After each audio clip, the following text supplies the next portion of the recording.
Hi, and thanks for listening to another episode of Cannabis Matrix. I am Dr. Jake Felice, and I'm here to answer your questions about medical cannabis.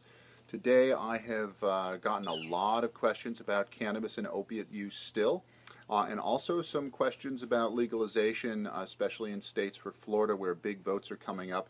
The voting in Florida is tight, so if you are a Florida citizen, this information is going to be critical to help talk with your legislators. One of the things that the Attorney General in Florida is saying is, we are not really very happy about medical cannabis because we are worried that our teen use rates will go up. And I think that this is a legitimate concern for a lot of folks. However, the science just doesn't support that. And I've listed all the science down below here on my blog for you to take a look at.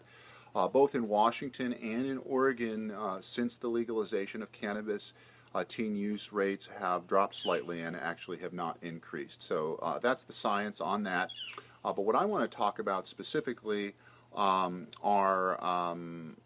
not these issues of prohibition where we try and get young folks to make good decisions based on destroying their lives by putting them in jail. I think that people are really able to make good decisions when they're presented the information, and a classic example of that is the case of tobacco, where young people are educated about the use of tobacco products and their harms, and yet it is still fully legal. So that's just one thing, but really what I want to focus today on are the opiates. Opiate stats.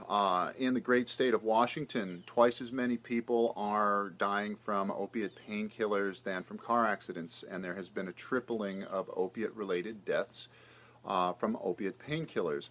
One of the reasons for this is the aging of our population. More people are in pain, and Western medicine really has very little to offer in terms of chronic pain relief for symptoms such as arthritis that people have for years and years and years. Not only are the opiates big killers, also NSAIDs, things like Aleve and ibuprofen, are also bigger killers than people realize. The stats I'll post below. But if we just look at two disease states, rheumatoid arthritis and osteoarthritis, what we find with NSAID use, if we look at the deaths that are just caused by NSAIDs, that would rank them as the 15th leading cause of death. They're killing so many people that just the medication alone for two diseases ranks as the 15th leading cause of death. This is ahead of acquired immune deficiency syndrome, AIDS, just to put that into perspective. Also, real recent science on legalized states where medical cannabis is legal. Journal of the American Medical Association has come out with a pre-published paper, which should be published here very shortly, showing that in medical cannabis states there are 25% fewer deaths by prescription medications than in non-licensed states. The truth of the matter is, and the science is posted below, cannabis not only helps the opiates work better, but it also helps patients reduce their use of opiate medications. There has never been a single reported death, either from the medical use of cannabis or from recreational cannabis, of a death by overdose from cannabis. It's simply the least toxic medicine that we know of. There is not another pharmaceutical product that has less toxicity than cannabis, period. So what the science shows is that when folks are allowed to use medical cannabis, which is very safe, that they have the ability to control their pain better, that the cannabis works along with their opiates, and that in general patients tend to use fewer of the opiates. There's a lot of science listed below here, so you can take my word for it here and go ahead and research it on the links below. One of the really good reasons that opiates and cannabis work so well together is that our endocannabinoid system is present throughout all of our body, throughout the nervous system, and throughout our immune systems, the systems governing pain and inflammation. Except for one area in the brainstem which controls both heart rate and breathing, cannabis has very few receptors, so no matter how much cannabis we give somebody, It doesn't turn off their breathing. It doesn't stop their heart. And because of this, it works very well with opiate medications. In fact, the science shows that folks who have been using opiates for years and years, for whom the opiates have really stopped working very well for the pain, that cannabis can actually help those opiates work better. And also, one thing that is really important if you are a legislator, or if you're trying to talk to legislators, or if you are a patient or know and love someone who is on chronic high-dose painkillers, not all cannabis for pain has to give patients a head high. When folks come into my office, we discuss non-psychoactive options for pain with cannabis. That's how to use cannabis that gives absolutely no head high whatsoever.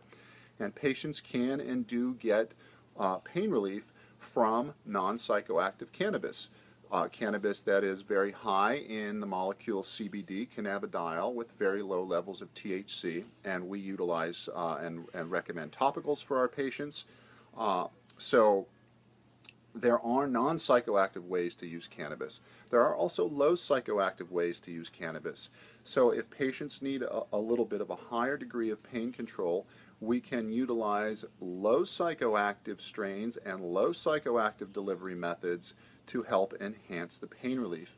And finally, for folks with very, very severe pain, cancer pain, central pain syndrome from various diseases, including multiple sclerosis, we can utilize the full psychoactivity of the plant to help these patients not only get pain relief, which is a very good thing in and of itself, but also to help them reduce the levels of their prescription medications.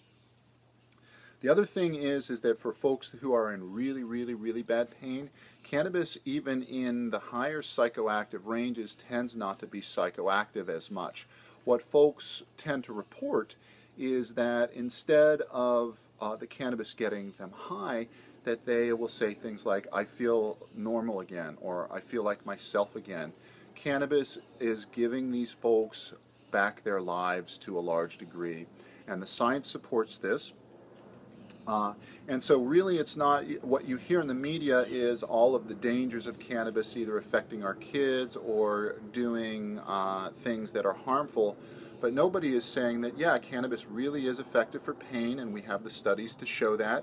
And the other thing that they're not talking about in the media is that cannabis is not only effective for their pain, but it helps them reduce their use of a lot more of the more dangerous medications. This is not only intelligent medicine to replace more toxic substances with less toxic substances. It's not only intelligent, it's also the compassionate way to go. So really, when folks come into my office, it's not about whether or not cannabis